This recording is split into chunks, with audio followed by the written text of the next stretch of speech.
तर नमस्कार दादा, आपला MM व्लॉगवाला शर्तींमधला सगळ्यात मोठा मुलाखत घेणारा दादा, तर त्याची आपण मुलाखत घेऊ। तर दादा, तुम्ही इथं पाडगावला शर्तीने आले, तर या पावसाबद्दल काय बोलाल? पावसाबद्दल तर काय बोलू नाही शकत, कारण ती निसर्गाची देण आहे। पण मी दादाच्या सोबत आलो होतो, तर चला बघूया बरं आज मैदान होतंय का। आणि मैदान अतिशय चालू सुद्धा होता, लाईव्हवर आम्ही बघून इथं आलेलो। आणि इथं मैदानात आल्यानंतर पाऊस सुरू झाला, तो आता थांबायचं नाव न घेत। आज मला वाटतं अतिशय प्रचंड प्रमाणात गाड्या जमल्या होत्या इथे, आणि खूप चक्रवालं पण गाडा मालक इथं आलेलं। आणि त्याच्यामुळे आता पाऊस पडतो तर काय करणार बोला। आणि अजून एक मित्रांनो संदेश आहे की जर आपला मुंबईचा हा खेळ आता खूप चांगला चाललाय आणि असंच चालू द्या। आता येणाऱ्या काही दिवसामध्ये आपल्या मुंबईच्या खेळामध्ये जे पण काही युट्यूबर्स असतील त्यांच्या चॅनलवरती नक्कीच आपल्याला सर्वांना कमेंट बंद हा दिसणार आहे सेशन। कारण कुठेतरी त्या कमेंटमुळे खूप सारा वाद होतोय, गाडा मालकांमध्ये वाद होतोय, बैलांना काही पण अपशब्द असं लिहिलं जातात, तर ते कुठेतरी चुकीचं आहे। बरोबर आहे। आता आपण मुंबईची जी संघटना आपल्या ठिकाणी नियम करणार आहे। दादा, तुमचं शब्द बरोबर आहेत का? नक्कीच म्हणजे असं प्रत्येकाने हे नियम पाळलेच पाहिजेत, कारण गाडा मालक राहतो बाजूला, आणि जे फॅन्स लोक असतात ते सगळे म्हणजे चांगलेच आहेत, पण काही कसे लोक असतात ते असे वाईट कमेंट करतात, वेगवेगळे नंदीना नावं ठेवतात। ही गोष्ट चुकीची आहे। हा 4 पायांचा मल्ला आहे, याच्यात प्रत्येकाचा नंदी ज्याला प्यारा असतो, तर त्याच्यात असं कोणत्या नंदीला नाव नाही ठेवायला पाहिजे, कारण हा मुक्का प्राणी आहे। बरोबर आहे ना दादा? बरोबर आहे। कारण आता मी पण बघतोय ना, माझा पण चॅनल आहे, पण खूप चांगले कमेंट यायचे। आपण कुठेतरी जे चांगली लोक कमेंट करायचे ना, तर त्यांना पण ती संधी नाही मिळणार। काही गाडा मालकांसाठी, काही नंदींसाठी त्यांच्या कमेंट असायच्या, पण ते म्हणतात ना, एका नाचका कांदा असला गोणीमध्ये ती संपूर्ण गोण नाचकी होऊन जातो। त्याच्यामुळे आता कमेंट बॉक्स बंदच राहील। तुमच्या काही प्रतिक्रिया असतील तुम्ही त्या नक्कीच सोशल मीडियाच्या दुसऱ्या प्लॅटफॉर्मवर, तसं इंस्टाग्रामवर पण माझी इच्छा आहे म्हणजे कमेंट बंद राहावा, कारण इंस्टाग्रामवर खूप सारा तो ट्रोलिंग होत जातोय।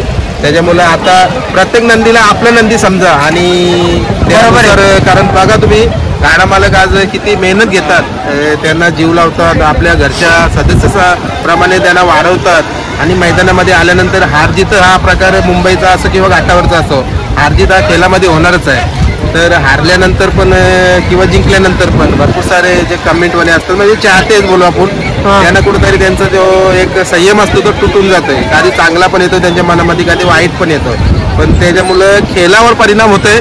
तर आपल्याला हा खेळ टिकवायचा आहे, कारण आपल्या वाडवडिलांपासून आपण हा खेळ करत आलेलो आहे, बघत आलेलो आहे। याच्या पुढे पण हा खेळ कसा पुढे जाईल ते आपल्याकडे प्रयत्न राहिले पाहिजेत। बरोबर आहे दादा, नक्कीच तुमचा संदेश प्रत्येकापर्यंत नक्कीच पोहोचणार। जेवढं शेअर होणार तेवढं म्हणजे असं तुमचं चांगले विचार प्रत्येक माणूस घरी बसल्या व्हिडिओ बघणार, किंवा जे बैलगाड्या शॉकिंग असतात जे इथे येतात त्यांच्यापर्यंत हा नक्कीच व्हिडिओ पोहोचेल। नक्कीच। आणि तुला पण माझ्या चॅनलकडून शुभेच्छा असतील, आणि तुला पण मी सांगू शकतो की नक्कीच येणाऱ्या काही दिवसामध्ये जेव्हा आपली संघटना सक्रिय होईल, सक्रिय आहेच म्हणजे जे आपली काही वार्षिक मीटिंग होईल, त्या मीटिंगमध्ये जे निर्णय काही आपल्या युट्यूबर्स असतील किंवा ड्रायव्हरसाठी, आता बघा ड्रायव्हर सक्तीचं पालन करतात, हेल्मेट, आज घाटावर सुद्धा आपले मुंबईचं ड्रायव्हर गेल्यानंतर ते हेल्मेट वापरतात का, तर आपल्याला ते नियम लागून दिलेले आहेत। तर तेच नियम आपण सुद्धा युट्यूबर असताना काही सोशल मीडिया पेजवर असतील त्यांनी पालन करायचं आहे, आणि आपल्या खेळाला पुढे न्यायचं आहे, आणि तू पण पालन कर पाहिजे। हा दादा, मी पण हा नियम नक्कीच पालन करतो, आणि प्रत्येकाला ज्या नियम पाळलेच पाहिजेत, कारण या नियमांमुळेच प्रत्येक खेळ चालतो।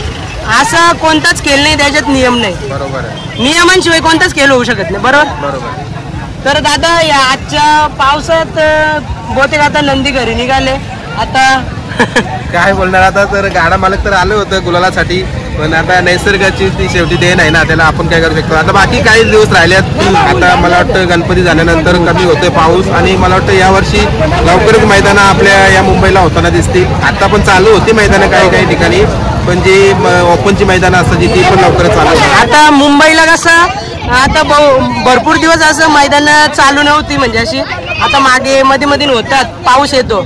तर आज 15 ऑगस्ट निमित्त बहुतेक लोकांना सुट्ट्या होत्या, त्याच्या निमित्त प्रत्येकाला माहिती होता का इथे येऊन पाऊस पडणार, पण एक हाऊस म्हणून प्रत्येक माणूस आलता खेळ पण। आणि इथं अड्ड्यात आल्यानंतर असं आपले ज्या अड्ड्यात प्रत्येक मित्र भेटतात त्यांना भेटून असं वेगळाच आनंद येतो। जास्तीत जास्त माणूस इथं त्याच्याचसाठी येतो। आणि खरोखर आज स्वातंत्र्य दिनाच्या सर्वांना हार्दिक हार्दिक शुभेच्छा माझ्याकडून. आणि असाच जसा 1 वर्ष गेला आपला, प्रत्येक वर्षी आपण स्वातंत्र्य दिवस हा साजरा करतोय. आज पण गाडा मालक भरपूर सारे इथं आले होते आणि कुठेतरी बघा तो एक भगव्यामध्ये आपला जो ध्वजा आहे त्या ध्वजामध्ये काही आपल्याला कलर ते आपल्या बैलांच्या अंगावर, नंदींच्या अंगावर बघितले. आणि कुठेतरी त्याचा एक अभिमान सुद्धा असतो आपल्याला. आणि आता पावसाच्या मुलं काही बंदच झाले, आता काय करू शकतो. आता दादा एक प्रश्न विचारू, तुम्ही युट्यूब क्षेत्र किती वर्ष झालं चालू केला? फक्त 2 वर्ष झाली माझ्या चॅनलला सुरुवात केलेली. 2023च्या मला वाटतं 1 मेचा मी एक मैदान शूट केला होता.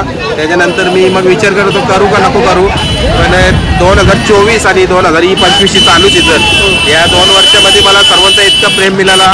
तर 2 वर्षामध्ये मला वाटतं मी पहिला युट्यूबर म्हणजे मुंबईचा ठरलो की ज्याला सिल्वर बटन आला आणि सर्वांनी प्रेम दिला.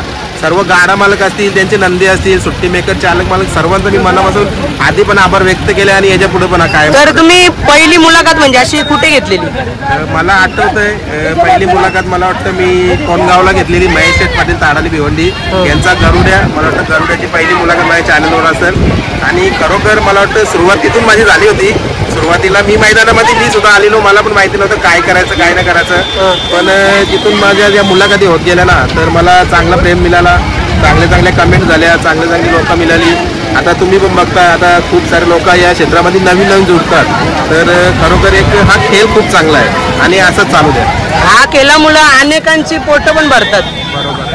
हा तर तुम्हीच सांगा जास्तीत जास्त किती लोकांची हा केल्यामुळं पोटं भरतात? मी तुमच्याकडनं ऐकायचं आहे मला. बरोबर आहे. आज एक नंदी, आज आपली जे दावणीला नंदी असतो त्या नंदीच्या पाठीमागे येणारी मुलं बघा, आज नाही करून सुट्टी मेकर असतील, ड्रायव्हर असतील, त्याच्यानंतर आपले समालोचक असतील, समालोचक नंतर इथं आयोजन जे आयोजक करतात, आयोजनाचे जे मंडळाचे अधिकारी असतात ते असतात. त्याच्यानंतर आज लाईव्हवाले असतो तुम्ही बघू शकता. त्याच्यानंतर इथे आलेले व्यावसायिक, वडापाव, कोल्ड्रिंक, हे सर्व काही गोष्टी. आज पिकअपवाले, खूप सारे पिकअपवाले आज या क्षेत्रामध्ये गुंतून राहिलेत, तर त्यांना भाडं लागू आहे. खूप साऱ्या लोकांची पोटं म्हणजे आपली स्वतःची यूट्यूबवाल्यांची काही पोटं भरली जातात. बघू शकता तुम्ही, एक असं चांगला खेळ आहे तो एक महादेवाच्या नंदी मुलं, आणि त्याला कुठेतरी आपण ट्रोल नाही केलं पाहिजे, ही फक्त विनंती आहे बस. बरोबर आहे दादा. महादेवांचे नंदी मुलं अनेक लोकांची अशी पोटं भरतात आणि प्रत्येक माणूस असा लांबून येतो. त्यांची ते जे वडापाव विकणारे झाले तुम्ही बोलले ते सुद्धा म्हणजे वेळेला भूक महत्वाची असतो. भूक लागल्यानंतर ते सुद्धा आपल्याला भेटतो इथं. आणि इथे परत झाला प्रत्येक गाडा मालक झाला एवढ्या लांबून येतोय. त्यांच्या टेम्पो व्यवस्था जे करणार आहेत अनेक टेम्पोवाल्यांना भाडं पण भेटतोय. बरोबर. तर दादा चला आता आपण नेक्स्ट अड्ड्यामधून भेटू. आणि तुम्ही चांगली मुलाखत दिली. परत तुम्हाला स्वातंत्र्य दिवसाच्या खूप शुभेच्छा आणि गोकुळाष्टमीच्या सुद्धा खूप शुभेच्छा. आणि लवकरच आपला आता गणपतीचा आगमन होत आहे. सर्वांना गणपतीच्या खूप शुभेच्छा असतील माझ्याकडनं सुद्धा. चालेल. चला दादा.